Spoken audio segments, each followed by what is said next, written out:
கிறிஸ்துவில் பிரியமானவர்களே, ஆண்டவராக இயேசு கிறிஸ்துவின் நாமத்திலே உங்கள் யாவரையும் வாழ்த்தி ஆசிர்வதிக்கிறேன்.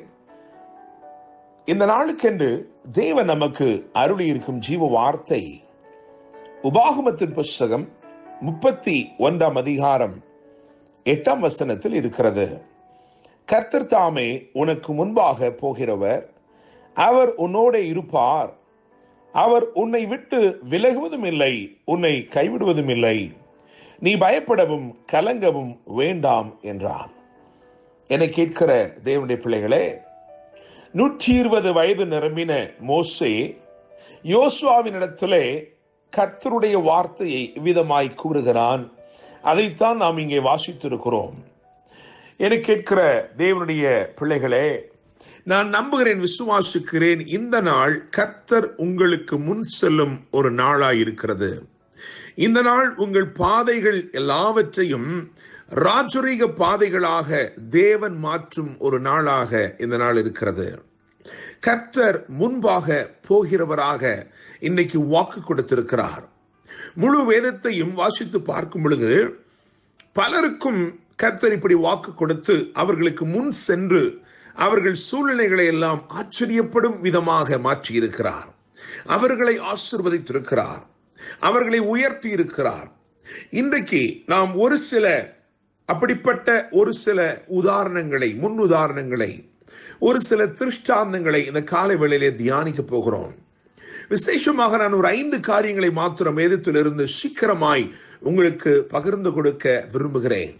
முதலாவதாக ஆபிரகாமின் வாழ்க்கையை எடுத்து பார்க்கும் பொழுது ஆதியாகமத்தின் புஸ்தகம் 12 அதிகாரம் 1 வசனத்திலே நான் உனக்கு காண்பிக்கும் தேசத்துக்கு போ என்று எழுதியிருக்கிறது. அப்படியே புதிய ஏற்பாட்டுக்கு வந்து அப்போஸ்தலர் 7 அதிகாரம் 3 வசனத்தை வாசிக்கும் பொழுது நான் உனக்கு காண்பிக்கும் தேசத்துக்கு வா என்று எழுதியிருக்கிறது. எனவே தேவன் இங்கே ஆபிரகாமுக்கு முன் செல்வதை பார்க்கிறோம். அவர் அவனை எந்த பாதையில் போகச் சொன்னாரோ அதிலேயே அவர் முன் சென்று அவர் அவனை வரச் சொல்லுகிறதை வேதத்திலே வாசிக்கிறோம். இந்த இங்கே சொல்லப்பட்டிருக்கிற ஆபிரகாமுக்கு முன் செல்லுகிற தேவன் எதற்காக முன் சென்றார் என்றால் ஆபிரகாமை ஆசீர்வதிக்கும்படிக்கு, இன்றைக்கும் உங்களை ஆசீர்வதிக்கும்படிக்கு, உங்கள் விசுவாசத்தை வர்த்திக்கும்படிக்கு ஆண்டவர் உங்களுக்காக முன் செல்கிறவராய் இருக்கிறார்.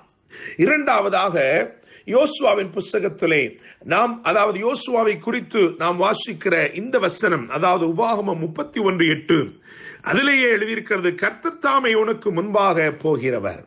என கேட்கிற தேவனுடைய பிள்ளைகளே, யோசுவாவுக்கு முன்பதாக ஆண்டவர் சென்றதை வேதம் இங்கே எழுதி வைத்திருக்கிறது. எதற்காக அவர் யோசுவாவுக்கு முன் சென்றார் என்று சொன்னால், 31 ராஜாக்களை அவன் சங்கரித்து ஜெயத்தை பெறும்படிக்கு அவனுக்கு அவர் முன் சென்றார். என கேட்கிற தேவனுடைய பிள்ளைகளே, முதலாவது உங்களை ஆசீர்வதிக்கும்படிக்கு முன் செல்லுகிற இவர் உங்களுக்கு ஜெயத்தை அருளும்படிக்கும் இந்த நாளிலே உங்களுக்கு முன் செல்கிறார்.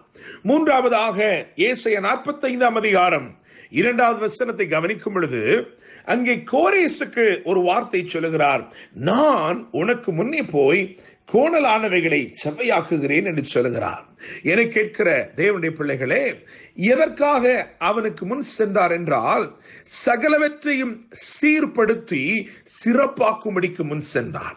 அவன் ஒரு ராஜாவாக இருக்கிற போதிலும் அவனுக்கு முன் செல்லுகிற மந்திரிகள் இருந்தாலும், போர் சேவகர் இருந்தாலும், பெரும் மனிதர்கள், தலைவர்கள் இருந்தாலும் அவர்கள் ஒருவராலும் சுவையாக்க கூடாத, அவர்கள் ஒருவராலும் சீர்படுத்த முடியாத, சிறப்பாக்க முடியாத சில காரியங்கள் இருந்தது.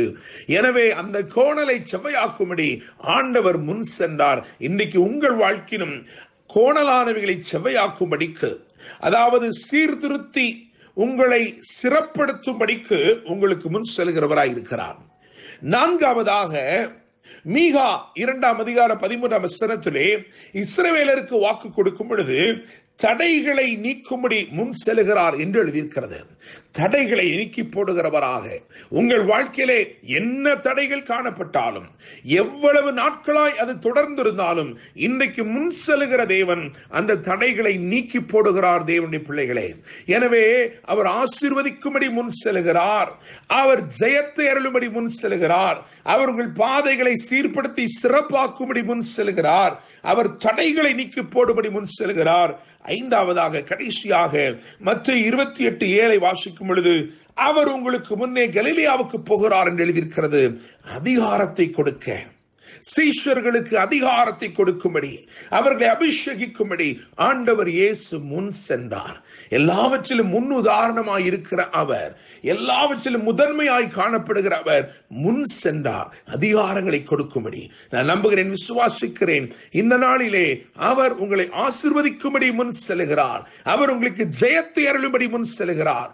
உங்கள் பாதைகளை சிறப்பாக்கும்படி முன் செல்கிறார். உங்கள் தடைகளை நீக்கி போடும்படி முன் செல்கிறார். உங்களுக்கு அதிகாரத்தை அருளும்படி முன் செல்கிறார். கர்த்தர் தாமே உங்களுக்கு முன்பதாக சென்று உங்களோடு கூடவே இருந்து, வலதுபுறமும் இடதுபுறமும் உங்களை விலக விடாமல் உங்களோடு கூடவே இருந்து உங்களுக்கு அற்புதத்தை செய்து உங்களை வாழ்த்தி ஆசீர்வதிப்பாராக, உங்களை வாழ வைப்பாராக. என்றும் அன்புடன் pastor Daniel Moses. God bless you.